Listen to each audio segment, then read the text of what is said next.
Hello guys, nandito na naman tayo at ito pag-uusapan lang nating mabilisan kung paano ang hayag na hayag ang kaduwagan ng magkakapatid na may sayad, no? Sapagkat sa papaano ito nahayag, no, kitang-kita natin bakit. Aba, nang bumaba si Director Matibag sa Davao City, kita nyo naman, wala man lang sumipot, wala man lang nagpakita sa mga magkakapatid dito kay Director Matibag, di ba? Isipin mo 'yun, ang ni-raid isang malaking pabrika na nagbibigay ng polusyon sa Davao City. Wala man lang concern ng mga hinayupak na mga magkakapatid na may sayad. 'Di ba? Hindi man lang nagpakita ng malasakit sa kanilang mga kababayan at hindi man lang nagpasalamat na nabisto. Bakit nga ba hindi nagpasalamat? Paano magpapasalamat? Lugi negosyo na naman. Lugi na naman sila. So, imbis na magpasalamat, syempre, galit na naman yung mga yan. Diba? Pero ito ang sa akin, di ba, Barbie Basti, ang tapang-tapang mo?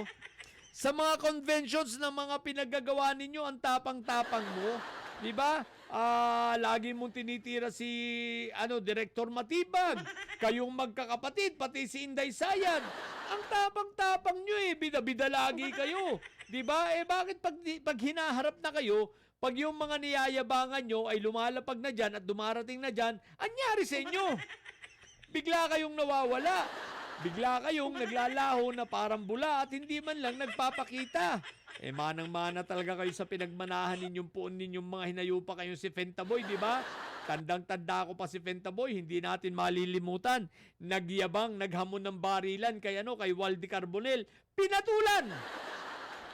Anyari? Ayun, hindi sumipot. Parang si Barbie Basti, naghamon. Hinamon si General Torre, pinatulan. Ano nangyari? Anong nangyari? Ayun, hindi rin sumipot. Biglang nagkanda, alis-alis, punta sa Singapore. At syempre, magpapaturok yata para sa kanyang dido. Parang si Inday Sayad, naghamon, bloodbath. Ano nangyari? Wala rin sipot. Naduwag rin. Ngayon, si Director Matibag lumapag sa Davao City.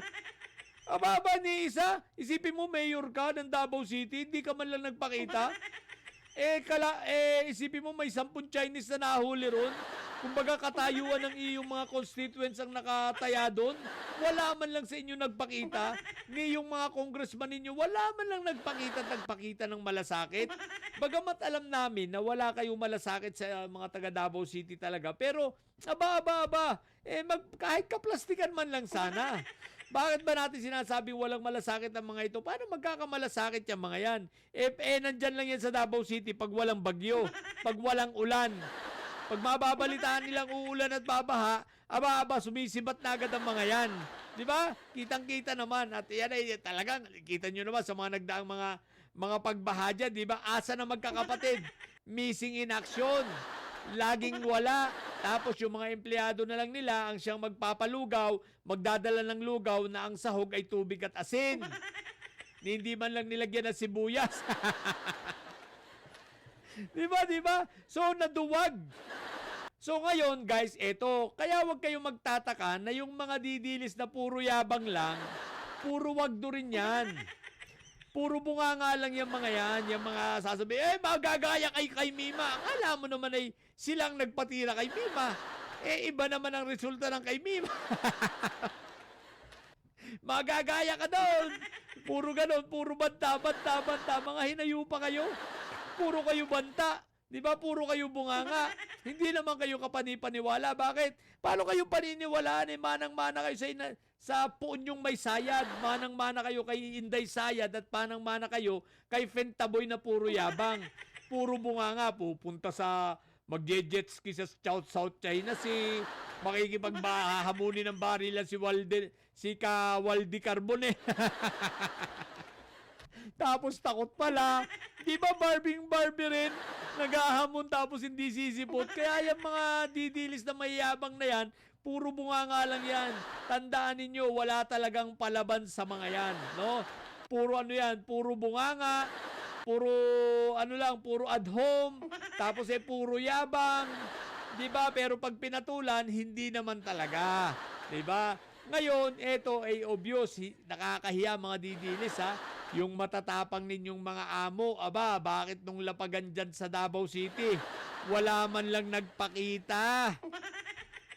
Nung lapagan dyan sa Davao City ni Director Matibag, wala man lang sumipot. Kahit man lang mag-check kung anong katayuan ng constituents nila ron, wala. Di ba? Oh. Bagamat dapat magpakita, kaya lang baka takot kasing maituro ng Chinese. Sabihin nun sa Chinese, ayan, yan po yung amo namin, no, si Mayor. May katwiran nga naman, kaya hindi talaga magpapakita kasi baka nga naman maituro. Di ba? Sabi kahit kita, nandun lang siya sa ano, pag naituro, baka hindi makapunta sa gay bar sa hapon. So, yun, kaya galit, hanggang galit na lang mga yan, lugi na naman daw negosyo, what the heck. So, ilan muna, sa mga bubundidilis. Sa mga bubundidilis at may side dyan na nyo. Ang tatay nyo ay preso, ang pipi nyo ay bobo. Manatili kayo mga bobo at may side, sabagat ang may side ay laging high blood. Takot na takot talaga magkakapatid kay Director Matibag, what the heck. Bye!